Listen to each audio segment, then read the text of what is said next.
আওয়ামী লীগ হত্যা করছে আর আপনারা বিচার করছেন না।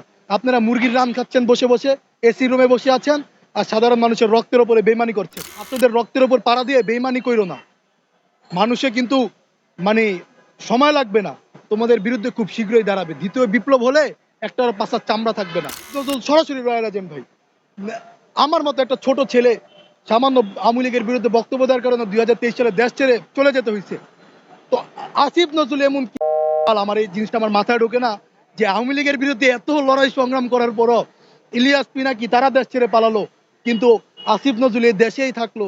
আবার এখন উপদেষ্টা, আবার ফারুকির মতো একটা যে আপনার পর্ণ ভিডিওর কারিগর আসিফ, সরি, মুস্তফা সরোয়ার ফারুকি। বাংলাদেশের ডিভোর্সের সংখ্যা বেড়েছে এই মুস্তফা সরোয়ার ফারুকির মুভি নাটক দেখে। বাংলাদেশের প্রথম অশ্লীল নাটক তৈরি করেছে মুস্তফা সরোয়ার ফারুকি। প্রথম আপনার ব্লু ভিডিওর কারিগর হচ্ছে এই মুস্তফা সরোয়ার ফারুকি। এখন উপদেষ্টায় বসে বসে বড় বড় কথা বলছে। আরে ভাই, যৌবনের যদি এত জ্বালা থাকে, এতই যদি তোমার যৌবনের জ্বালা থাকে আসিফ নাহিদ, তোমরা ওই যে মুভি দেখতে যাও, তাহলে যৌবনের জ্বালা মিটাও বিয়া করে, বুঝছো? এই 2 নাম্বার মুভি দেখে আর হচ্ছে এই ছাত্রদের রক্তের উপর পাড়া দিয়ে বেইমানি কইরো না। মানুষে কিন্তু মানে সময় লাগবে না, তোমাদের বিরুদ্ধে খুব শীঘ্রই দাঁড়াবে। দ্বিতীয় বিপ্লব হলে একটার পাশার চামড়া থাকবে না। তো দ্বিতীয় বিপ্লবটা কেন হবে? কারণ তোমরা আওয়ামী লীগের দোসর হিসেবে কাজ করতেছো এখন, এবং রয়ের এজেন্ডা হয়ে বাস্তবায়ন। আমার সবচেয়ে খারাপ লাগে ভাই, ভারতের মতো একটা দল, যে দলকে ভারতের মতো একটা দেশকে, যে দেশকে কানাডা আপনার জানেন যে জঙ্গি সংগঠন হিসেবে স্বীকৃতি দিয়েছে, এবং ভারতের অ্যাম্বাসিডর সেখান থেকে উঠিয়ে দিয়েছে। ভারতের কোনো কনসাল জেনারেল নাই কানাডায়।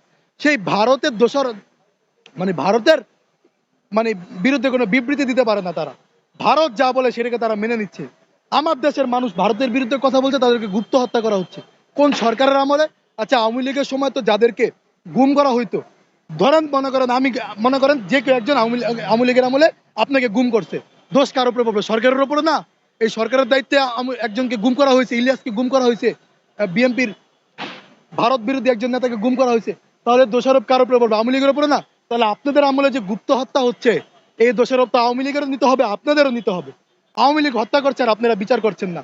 আপনারা মুরগির রান খাচ্ছেন বসে বসে, এসি রুমে বসে আছেন, আর সাধারণ মানুষের রক্তের উপরে বেইমানি করছেন।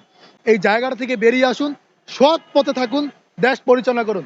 আপনারা গত 3 মাসে দেশের কি উন্নত করেছেন একটু বলে যাবেন। ট্রাফিকের কথা বলছেন, কোন জায়গায় সিগন্যাল আছে ভাই? বেশি টাকা লাগে না ভাই। আমি পৃথিবীর অনেকগুলো রাষ্ট্র ঘুরেছি, বুঝছেন?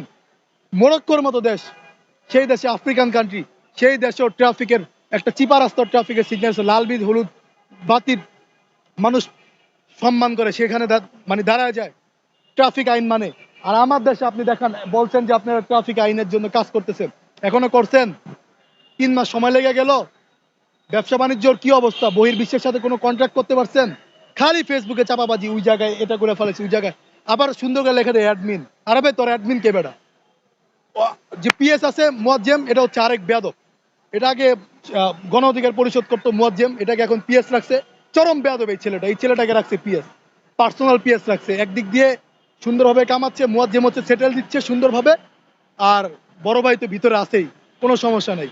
কোম্পানিগুলো আসতেছে আর তারা সুন্দরভাবে পকেট মানি সেট করে নিচ্ছে। ফ্রান্সে যে ঘুরে আসলেন, দুবাইতে যে ঘুরে আসলেন আসিফ মাহমুদ, দুবাইতে ফ্রান্সে গেলেন কি কারণে গেছেন? ক্রীড়া মন্ত্রণালয়ের কাছে কি ফ্রান্সে যাওয়া লাগে? ফ্রান্স কি ক্রীড়া মন্ত্রণালয়ের দেশ? বিদেশে ঘুরে পাসপোর্ট ভারী করতেছেন।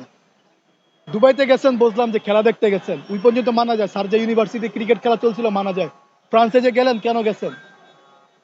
আর আমি আগে দেশ পরিবর্তন করেন, বিদেশ অনেক ঘুরা যাবে ভাই। আমাকে যদি জিজ্ঞেস করেন যে ভাই আপনি যে পলিটিক্স করেন টাকার উৎস কি, আমার ব্যবসা আছে, আমি এখনো রানিং স্টুডেন্ট, আমার নিজের বিজনেস আছে। এখন আপনি বলতে পারেন যে আপনার তো উপদেষ্টা হওয়ার লোভ জাগতে পারে।